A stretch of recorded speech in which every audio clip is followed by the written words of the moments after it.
Shalom, selamat pagi jemaat Gereja Kristen Kalam Kudus Ambon yang diberkati Tuhan. Kita kembali jumpa di dalam sapaan pastoral pagi hari ini. Semoga semua jemaat dalam keadaan baik, sehat, terpelihara di dalam anugerah Tuhan. Mari kita awali terlebih dahulu di dalam doa.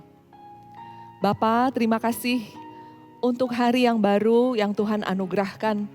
Terima kasih untuk penyertaan Tuhan yang sempurna di dalam kehidupan kami. Terima kasih untuk mata rohani yang tercelik, sehingga di dalam perjalanan hidup kami di dunia ini, kami tahu ada tangan Tuhan yang tidak nampak, yang terus menuntun, memimpin langkah kehidupan kami. Terima kasih Bapa. Sebentar kami akan sama-sama belajar dan merenungkan satu bagian daripada firman Tuhan. Berkatilah kami minta pekerjaan Allah Roh Kudus yang menuntun kami kepada seluruh kebenaran. Sehingga iman kami dikuatkan. Di dalam nama Yesus kami sudah berdoa dan mengucap syukur. Amin.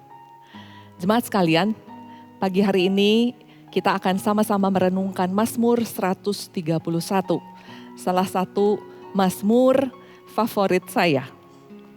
Demikianlah firman Tuhan, nyanyian ziarah Daud. Tuhan, aku tidak tinggi hati dan tidak memandang dengan sombong. Aku tidak mengejar hal-hal yang terlalu besar atau hal-hal yang terlalu ajaib bagiku. Sesungguhnya aku telah menenangkan dan mendiamkan jiwaku seperti anak yang disapih berbaring dekat ibunya. Ya, seperti anak yang disapih, jiwaku di dalam diriku. Berharaplah kepada Tuhan, hai Israel, dari sekarang sampai selama-lamanya. Jemaat, ada kalanya kehidupan kita diterpa oleh berbagai ombak kehidupan. Sehingga hati kita bisa jauh dari yang namanya tenang dan tentram. Jiwa kita bergelora, sehingga pikiran juga kacau, sulit untuk tidur. Ada beban, ada pergumulan, apalagi di tengah pandemi COVID. Dan ada banyak hal yang mungkin di luar harapan Bapak Ibu Saudara.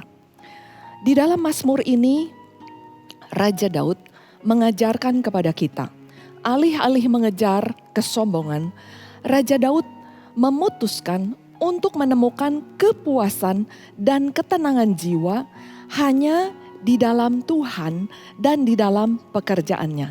Di dalam teks ini di ayat 2, Raja Daud mengambil satu ilustrasi tentang anak yang disapih.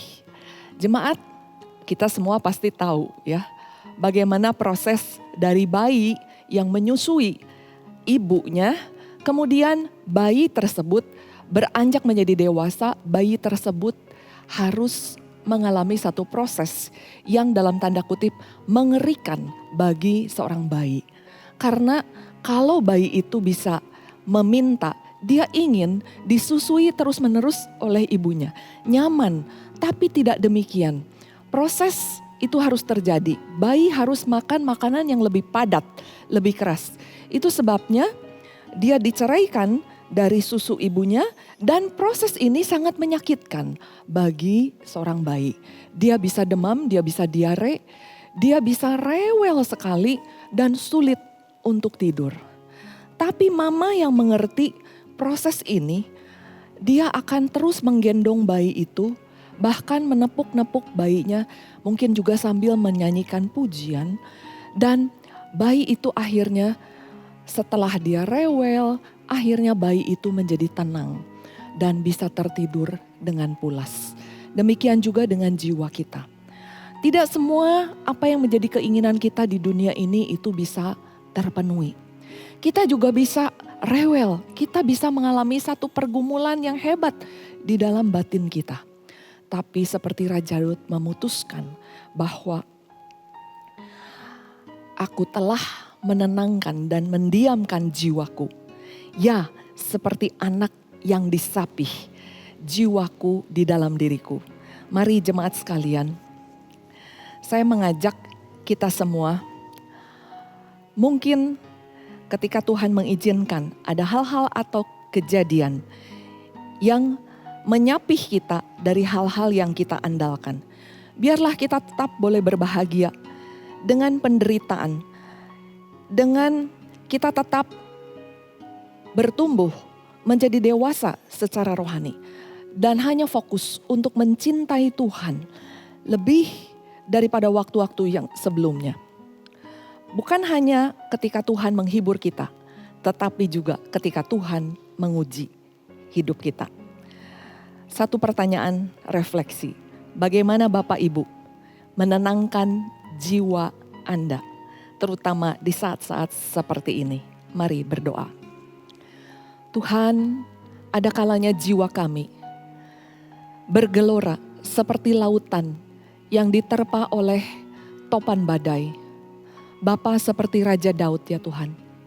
Kami mau menyerahkan semua tuntutan, semua hal yang bisa membuat hati kami menjadi kecewa. Tapi kami mau tinggal diam, hanya dekat Tuhan saja. Dan hanya kehadiran Tuhan yang bisa membuat hati dan jiwa kami menjadi tenang, teduh, tentram. Sekalipun di saat-saat seperti ini, Engkau izinkan ada hal-hal yang menguji, yang menggoncangkan jiwa kami. Tapi kami mau semakin berserah kepada Tuhan. Berkatilah seluruh jemaat Gereja Kristen Kalam Kudus Ambon, sehingga kami bertumbuh semakin dewasa di dalam Tuhan. Terpujilah Tuhan, di dalam nama Yesus kami berdoa. Amin. Sampai jumpa, Tuhan berkati.